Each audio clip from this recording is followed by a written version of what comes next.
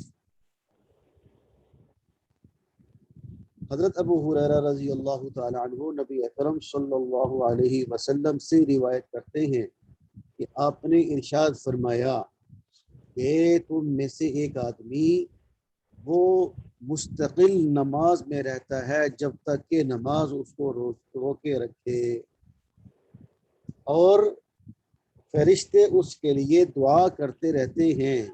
یعنی جب تک بندہ نماز میں رہتا ہے، نماز کے انتظار میں رہتا ہے، تو فرشتے اس کے لیے دعا کرتے رہتے ہیں: اے اللہ تو اس کو معاف کر دے، اے اللہ تو اس پر رحم فرما دے، جب تک کہ یہ اپنی نماز سے کھڑا نہ ہو جائے یا جب تک یہ بندہ بے وضو نہ ہو جائے.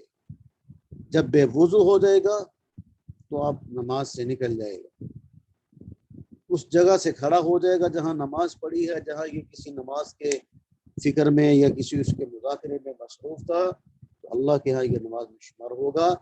جب یہ اس جگہ کو چھوڑ دے گا یا بے وضو ہو جائے گا، اس کو حدث لاحق ہو جائے گا، تو پھر یہ بندہ نماز سے باہر سمجھا جائے گا، پھر فرشتوں کی دعا بھی موقوف ہو جائے گی اور اس کا نماز کی حالت میں رہنا بھی موقوف ہو جائے گا.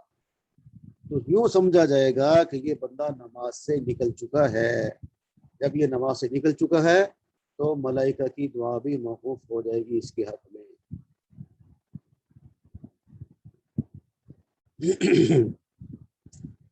عن ابی ہریرہ رضی اللہ تعالی عنہ قال قال رسول اللہ صلی اللہ علیہ وسلم صلاة الرجل في الجماعة تضعف على صلاته في بيته وفي سوقه 25 ضعفا۔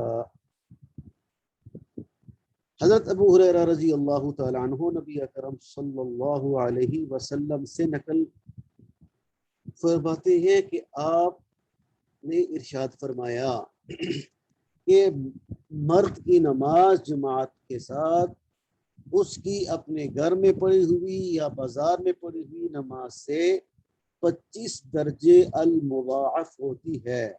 تضاعف 25 ضعفا، کہ اس کی نماز جو جماعت کے ساتھ پڑھی جائے اس کی نماز سے جو کہ اس نے گھر میں یا بازار میں پڑھ لی ہو، تو یہ جماعت والی نماز 25 درجے المضاعف ہوتی ہے۔ المضاعف کا معنی دو چند، اس کا مطلب یہ ہوتا ہے کہ روزانہ بڑھتے جانا۔ مثال کے طور پر آج 1 درجہ بڑھا تو کل 2 اور پرسوں 4 اور پھر 8 اور پھر 16 اور پھر 32، روزانہ بڑھتے جانا، اس کو کہتے ہیں المضاعف، دو چند بھی اس کو کہتے ہیں۔ حدیث نمبر 3، نبی ہریرہ رضی اللہ تعالی عنہ قال قال النبی صلی اللہ علیہ وسلم اذا كان يوم الجمعة وقفت الملائكة على باب المسجد يكتبون الأول فالأول ومثل المجهر كمثل الذي يهدي بدنة ثم كالذي يهدي بقرة ثم كبشا ثم دجاجة ثم بيضة فإذا خرج الإمام طووا صحفهم ويستمعون الذكرى۔ حضرت ابو ہریرہ رضی اللہ تعالی عنہ سے روایت ہے، فرماتے ہیں کہ نبی اکرم صلی اللہ علیہ وسلم نے ارشاد فرمایا، جب جمعے کا دن ہوتا ہے تو فرشتے مسجد کے دروازے پر کھڑے ہو جاتے ہیں اور پہلے آنے والوں کو لکھتے ہیں، یکتبون الاول فالاول، کہ جو پہلے آتا ہے، جو سب سے پہلے آتا ہے اس کو وہ لکھتے ہیں۔ وَمَثَلُ الْمُحَجِّرِ كَمَثَلِ الَّذِي يُهْدِي بَطَنَةً، وہ انسان جو سب سے پہلے جلد مسجد میں داخل ہوتا ہے جمعے کی نماز کے واسطے، اس کی مثال ایسے ہے جیسا کہ اس نے ہدی کے لیے اونٹ بھیجا۔ پھر جو اس کے بعد آتا ہے وہ ایسے ہے جیسے کہ اس نے ہدی کے لیے گائے بھیجی۔ پھر جو تیسرے نمبر پر آنے والا ہے وہ ایسے ہے جیسے کہ اس نے بینڈا بھیجا، یعنی بکرا یا دمبا بھیجا۔ پھر جو چوتھے نمبر پر آتا ہے اس کی مثال ایسے ہے جیسے کہ اس نے اللہ کے نام پر مرغی صدقہ کی۔ اور جو 5ویں نمبر پر آتا ہے اس کی مثال ایسے ہے جیسے کہ اس نے انڈا اللہ کے نام پہ اس نے صدقہ کیا۔ بس جب امام نکل آتا ہے تو وہ اپنے صحائف اور اپنے جو ہے وہ رجسٹروں کو لپیٹ کے رکھ دیتے ہیں اور وہ امام کا خطبہ توجہ سے سنتے ہیں۔ بعض لوگ اس حدیث کی بنا پر انڈے کی قربانی کو جائز قرار دینے کی کوشش کرتے ہیں۔ بھائی یہاں قربانی کا ذکر نہیں ہے، یہاں تو یا تو آپ نے یہ فرمایا یہدی بدنتن، ہدا کا معنی ہوتا ہے کہ جانور کو اللہ کے نام پر جو اللہ کے گھر میں جو ذبح کیا جاتا ہے بطور ہدی، حجی جو اپنے ساتھ جانوروں کو لے کر جاتے تھے۔ پہلے زمانے میں سفر ہوتے تھے، جب تو ہوائی جہاز پہ جب وہ پانی کی بوتل بھی نہیں رکھنے دیتے تو بکرا اور گائے وغیرہ وہ کہاں سے بٹھانے دیں گے یہ لوگ، تو وہ لوگ اپنے ساتھ جانور لے کے جاتے تھے اور ان کو نشانی لگی ہوتی تھی اور اس بات کی علامت ہوتی تھی کہ یہ محترم جانور ہے، اس کو اللہ کے نام پر اللہ کے گھر میں اللہ کے گھر کے قریب اس کو اللہ کے نام پر قربان کیا جائے گا۔ تو بہرحال یہاں پر آپ نے ارشاد فرمایا کہ 5 درجات آپ نے ارشاد فرمایا۔ جو سب سے پہلے آتا ہے جلد از جلد، حجل یحجر تحجیرا، باب تفعیل سے ہے کہ جلد نکلنا، جلد پہنچ جانا۔ فرمایا کہ جیسے اس نے اونٹ اللہ کے نام پہ صدقہ اتنا اس کو اللہ ثواب عطا فرمائے. جو دوسرے نمبر پر آتا ہے تو اس کو اللہ ایسے ثواب دیتے ہیں جیسے کچھ نے گائے اس نے اللہ کے نام پہ صدقہ کی, بھینس نہیں گائے. اور جو تیسرے نمبر پر آتا ہے اس کو ایسے جیسے کہ اس نے کبشن کہتے ہیں کہ بھئی جو مینڈا ہوتا ہے جس کو ہماری زبان میں ہم لیلا کہتے ہیں, اور پھر مرغی چوتھے نمبر والے کے لیے اور پانچویں نمبر والے کے لیے انڈا.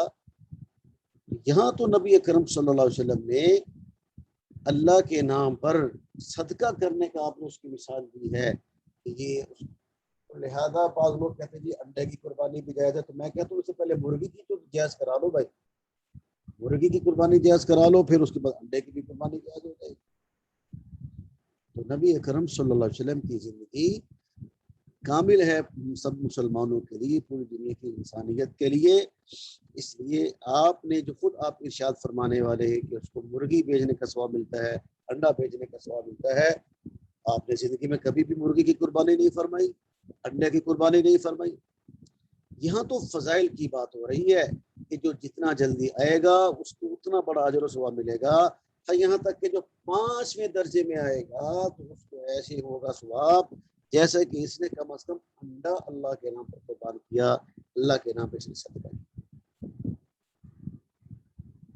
حدیث نمبر 4 پڑھ لیں, یہ آسان ہے, چھوٹی سی ہے.